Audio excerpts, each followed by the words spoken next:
probably one of the highest, or I would say fastest emerging candidates in the presidential race of 2024. And I think that, to be honest, when you look at intelligence and when you look at the American dream and you look at entrepreneurial perspective, I feel like that you're a top tier when it comes to those things. So I want to ask you first off, and I'm sure you get this question 1,000 times, is that, being an entrepreneur, having a very successful business, why do you want to run for president of the United States? Well, it's a good question. If you had told me a year ago that I would be running for president, I would have said that you were crazy, and it probably sounded about as pleasant as a sharp poke in the eye. But to be honest with you, we actually are enjoying this campaign so far. The reason we're doing it is we're called by a purpose here. When I say we're doing this as a family. I think that we're in the middle of a national identity crisis where people my age and younger, and by the way, I'm the first millennial ever to run for U.S. president as a Republican. I'd be the youngest president ever elected if I were elected. I'm 37. People my age and younger, we are so starved for a cause, for purpose and meaning in our country that we latch on to what we're served: wokeism, transgenderism, climatism, COVIDism. And I think this also accounts for depression and anxiety and the spread of a mental health epidemic, even drug use across the country. What I think we really need is to fill our hunger with a vision of what it means to be an American. And as somebody who has lived the American dream, my parents came to this country with almost no money. I've gone on to found multi-billion-dollar companies. I have lived that American dream. I want to pass it on to not just my kids, but to their entire generation. And I saw a conservative movement, and what called me into this, I was building a company, Strive. It was the third company I'd actually started. It was doing well, and I was competing with BlackRock and pursuing my own way of having an impact and building a business. What I saw in this field was a Republican Party and a conservative movement that for a long time has been running from something. But I think now is our moment to actually start running to something, to our vision of what it means to be an American. I didn't see anybody else offering that. I felt like I had a vision of what it means to be a citizen of this country. And I'm running this campaign to speak the truth about that and hopefully to lead a national revival on the other side of it. I love that, man. I have to tell you that you are my wife's favorite. I mean, out of everybody, I think even Donald Trump. But that segues to the next conversation I want to have with you is about Donald Trump, because we all know what Donald Trump did in when he was elected the first time. Obviously, he did not win in 2020. Obviously, that's controversial. I have my opinions about what happened in 2020. However, I think Donald Trump is emerging in the polls as a very strong candidate. He is top by far. And so I want to ask you just directly, do you believe you have a chance of beating Donald Trump in the primary? And what do you add to the equation that Donald Trump doesn't, which would be why people would pick you over Donald Trump in a head-to-head race?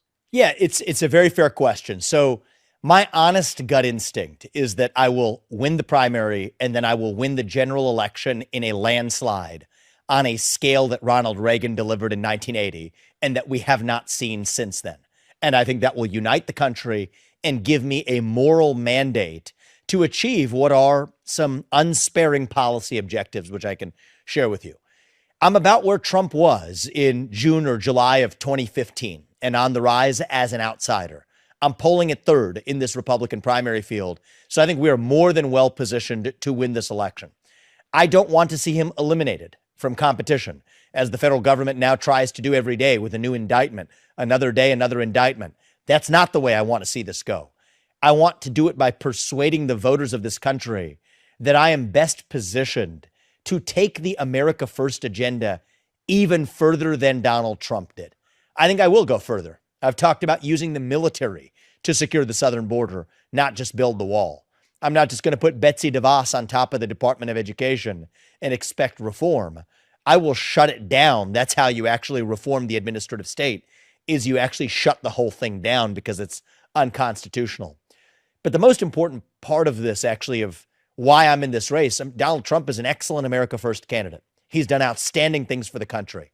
I respect him as a president of the United States. But there's something about Trump, may not even be his fault. I think it's not his fault.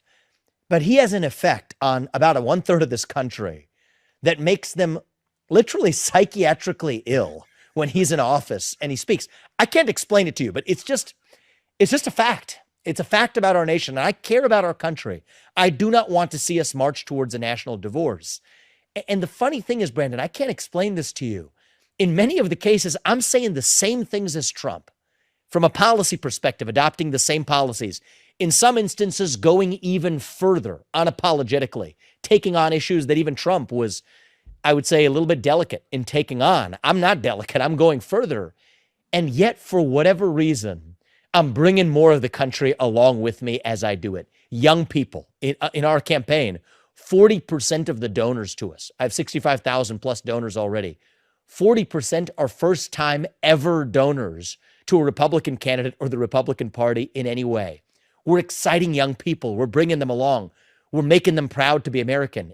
Even many independents, even a few Democrats or one-time Democrats are coming along. That's why I think, look, this election, many people, you're right, do have open debates about what the actual result of the election was, understandably. But that's why I think 2024 cannot be a 50.1 margin election. It needs to be a landslide election. And while I think that Donald Trump and other candidates in this case could defeat Joe Biden, I think I'm the only one that can deliver a landslide and unite this country while also going forward even further with that America First agenda. So that would be my pitch to anybody who voted for Donald Trump, is that I'm one of them.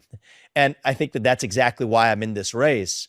And even if you look at our team, right, our state chair in New Hampshire, that's one of the early states.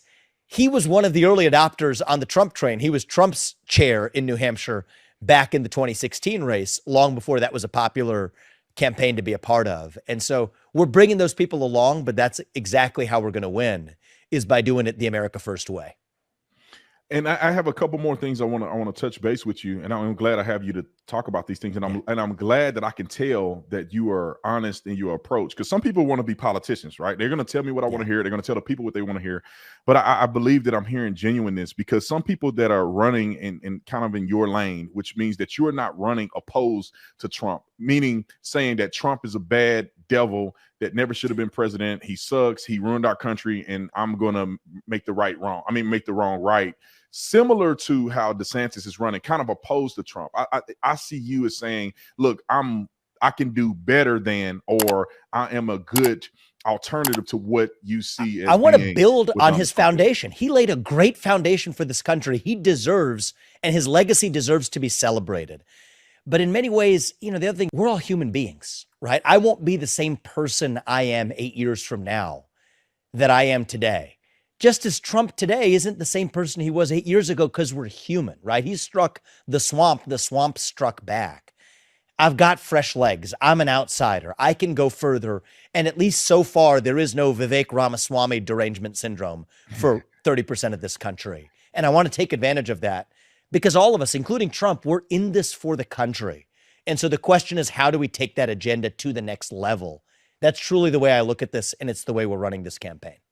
And Vivek, when it comes to the election, right, and I don't want to get too deep in it, because you know how these things go. However, a lot of people have questions about the election. A lot of people are concerned. A lot of people think that we will never win another election because of what happened in 2020 and the plans that they have moving forward. What do you think what is your perspective on when you are actually on the ballot 2024 as the general? You won the primary. You're now in the general. Yeah.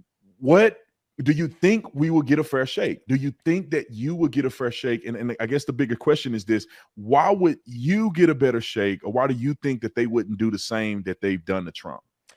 I think they will, actually, is the short answer. The only difference is, just on the principle of it, it has to be a landslide underlying margin. And a landslide election minus some shenanigans is still a landslide, or at least a moral mandate election. That's what it has to be. This has to be a Reagan 1980 style margin. And why do I think I'm going to be able to deliver it? I don't even talk about Republicans and Democrats on the campaign trail. I talk about whether you are pro-American. Do you believe in the ideals this country was founded on? Are you willing to fight for those ideals? Are you willing to sacrifice for those ideals? Or are you, and I think it exists in this country, are you fundamentally anti-American? Do you wish to apologize for a nation founded on these ideals? I think the current vice president of the United States, and to some extent the president, embody that. But my point is, this is not about Republicans and Democrats. This is about whether we're on the same team in the pro-American movement. And when I talk about it that way, I go to the south side of Chicago. We bring people along with us. I went to Kensington in the middle of Philadelphia. We bring people along with us. I go to college campuses, including even liberal college campuses across this country. We're bringing young people along with us in a way that no other candidate, I would say, including Trump, are actually successfully doing. That's what we will require in order for this to be a successful election, and B, for us to have the moral mandate to actually govern with authority. And that's why I'm in the race. And so has big tech locked one of my accounts already? Yes, they have. My LinkedIn account was locked because I made statements that they said violated their policies. I'm not making this up. On hate speech, misinformation, and violence, for making statements about the climate agenda and its relationship to the ESG movement. Well, my approach is a little bit different. What did I do? I'm grounded in facts, right? We're not getting into policy in this discussion you and I are having, but if you've seen me get into policy, I'm pretty tightly tied to the facts, and nobody's going to dispute me on my own terms for something I've actually chosen to put out there. So we put out the facts. I said, point out what's false. They couldn't. I publicly published the emails where they said it violated their policies. They were so embarrassed by the facts, they started getting media inquiries that they actually then retreated and said, oh, no, we apologize. That was an error, as though it was some technical glitch. It was not. But that's what I do. I go to the other side's turf, and whether it's Don Lemon at CNN or Chuck Todd at Meet the Press, neither of whom is in their respective seats anymore, I show up on the other side's home turf.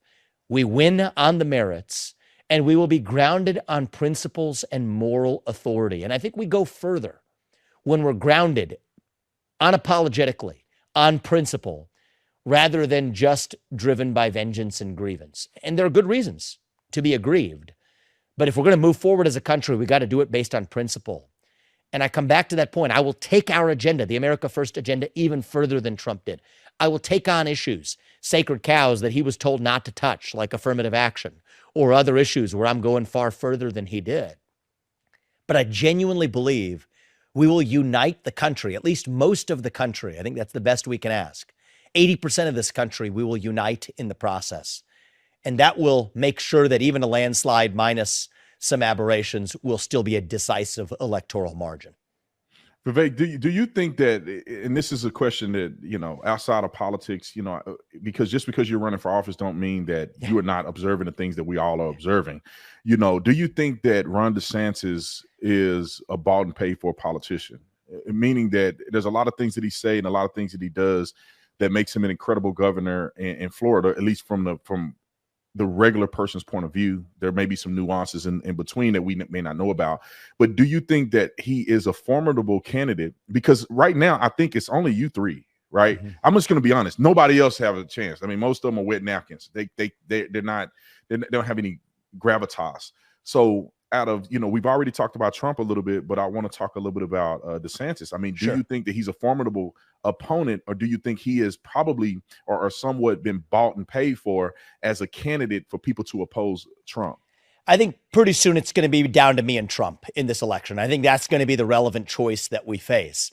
I do think by and large, he's been a quite good governor. There's, some things you can always pick at in somebody's record, but by and large, I think he has been a good governor in the state of Florida, taking Kristi Noem's vision, but implementing it at a large scale of a larger scale state in Florida. He's taken a lot of the concepts I developed in Woke Inc. and tried to translate those into action in Florida as well. So I give him credit for being a good executor in the state of Florida.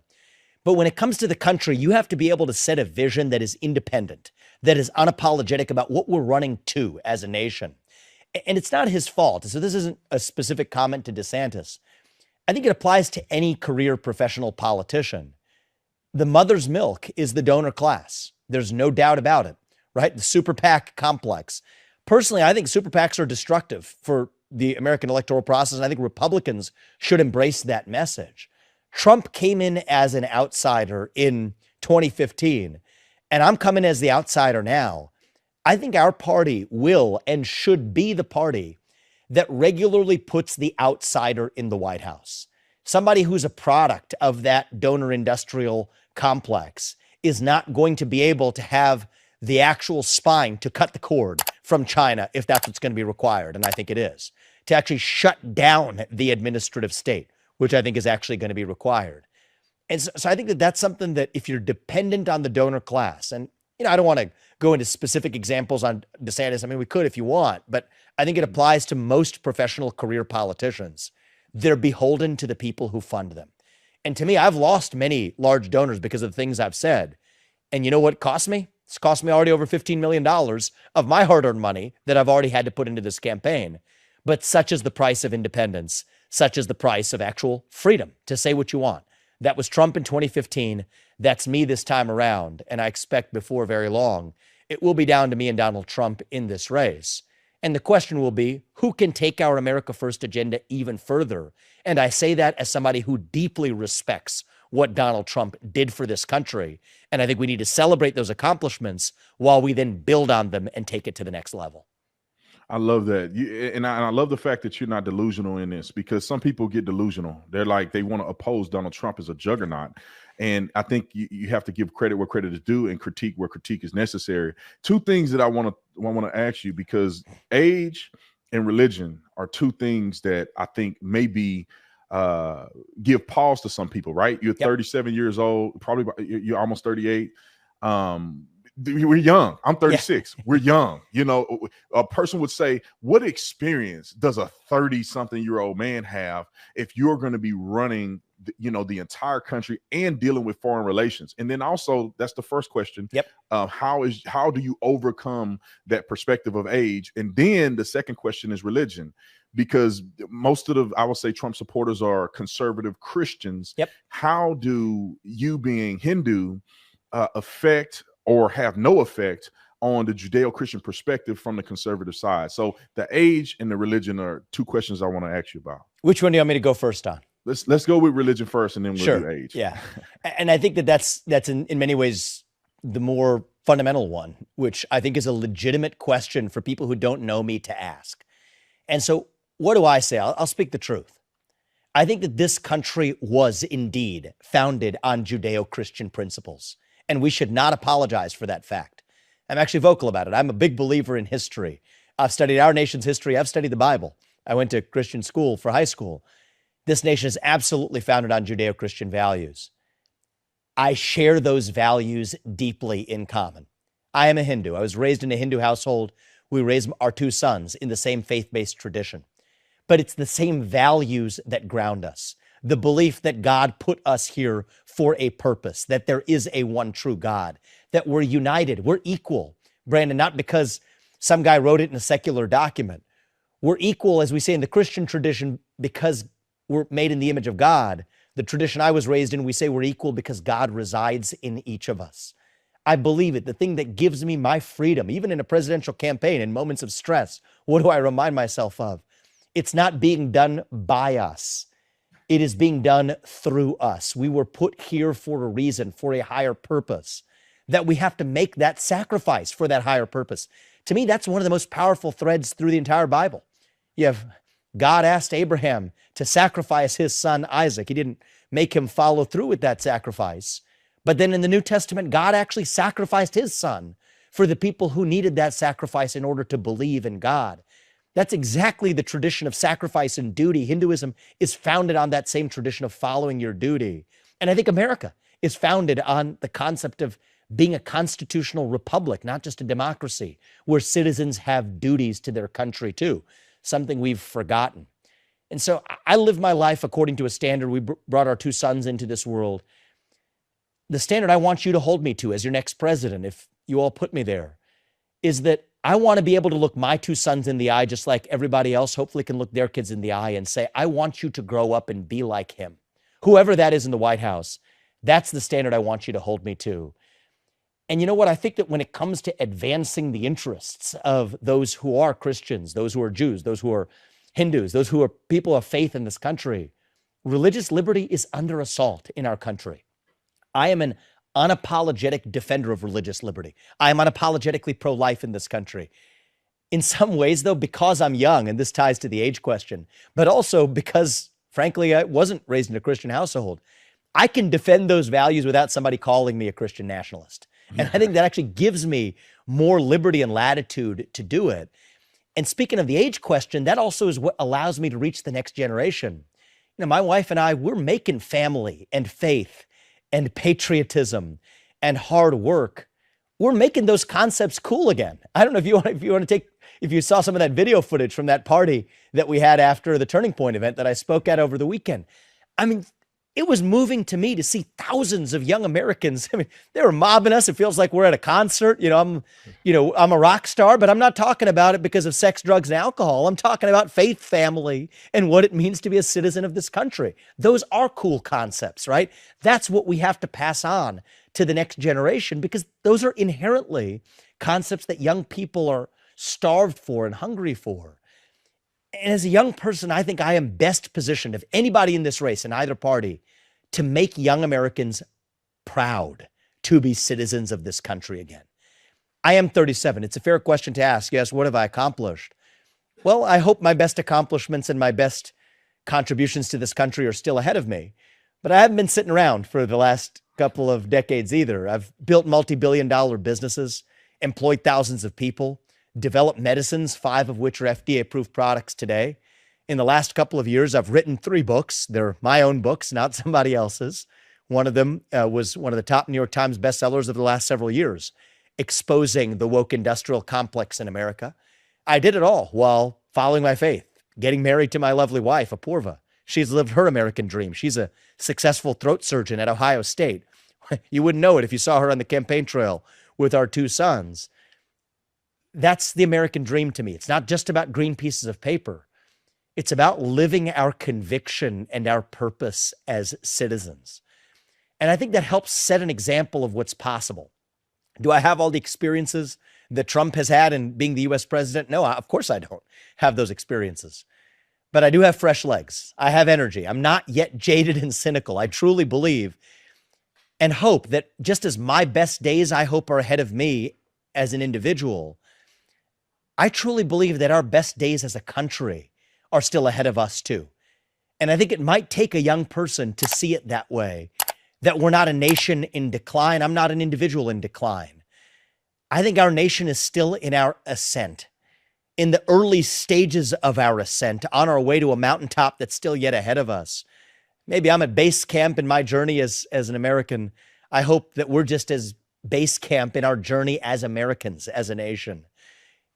And you know what? It's going to be up to the people of this country to decide. It's my job to tell you who I am, what I stand for, and what I believe. It's up to the voters of this country to decide if that's what they want. But I promise you I'll do my part in this campaign. The voters will do theirs. And if they put me in that office, I think when I leave office in January 2033, we will absolutely have gotten done the few things that I'll tell you we'll get done. Shut down the administrative state, declare independence from China, grow the economy, make the next generation proud of being American. That much I'm confident I can do, even though I'm just 37. And if the people agree with me, I'll be their next president. I love that. I know we're short on time. I got some yes or no questions to ask you. Okay. I think about 3 yes or no questions. You had answered before, but I want people to be very clear about this. Are you pro-life or pro-choice? Pro-life. Okay. And I know it's not yes or no, it's kind of alternative, but I'm keeping it tight, unapologetically pro-life. Yes. And what about the Second Amendment? Are you pro-Second Amendment, or do you think we should ban AR-15s? I am a Second Amendment hardliner, and you can watch my speech at the NRA. I think it was a speech like they haven't had before on the history, but that'll give you a sense of where I get my conviction on the Second Amendment. The Ukraine war, are you pro or against it? Just real quickly, what are your thoughts on that? End it, do a peace treaty. And what I've said is we can end the Ukraine war on terms that also bring Russia apart from China. End the China-Russia alliance and use ending the Ukraine war as our way to do it. All right, love it, Vivek. I know you got a lot of things to do. You're a very busy man. I'm not gonna lie, man. You have it convinced me, and you have been an incredible factor in helping me decide, who's emerging as the top person running in this election. Yeah. Man, I have to say, man, you and I both in our 30s, in our late 30s, but I have to say it's very inspiring to see a becoming young man who's doing a lot of great things. So I appreciate you, Vivek. Where can people go to donate to you and support you in your race for president? Vivek2024.com, Vivek2024.com. If you want to give $1, give $1. If you just want to volunteer, just sign up and volunteer. But we're going to need everybody to see this through. It's a team sport in reviving our country. And so I'd be grateful for it. And tell your wife thank you as well. Those were kind comments at the beginning. So I appreciate that, Brendan. Yeah, I appreciate you coming on, man. God bless you. Good luck on your campaign, man. And I'll see you soon.